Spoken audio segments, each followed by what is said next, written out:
Good morning guys. So andito tayo ngayon sa ating layer building number 5 para mag-inject ng antibiotics. So very important na ma-identify natin yung mga candidate for antibiotics injection para makita natin na kung sino lang talaga yung dapat ma-injectan at kung sino ang hindi.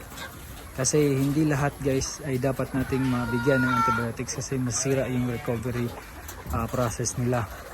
So yung reason bakit tayo nag-inject is because may problema tayo sa ating water line, no? Hindi natin mabibigay doon lahat sa overhead tank natin yung mga antibiotics.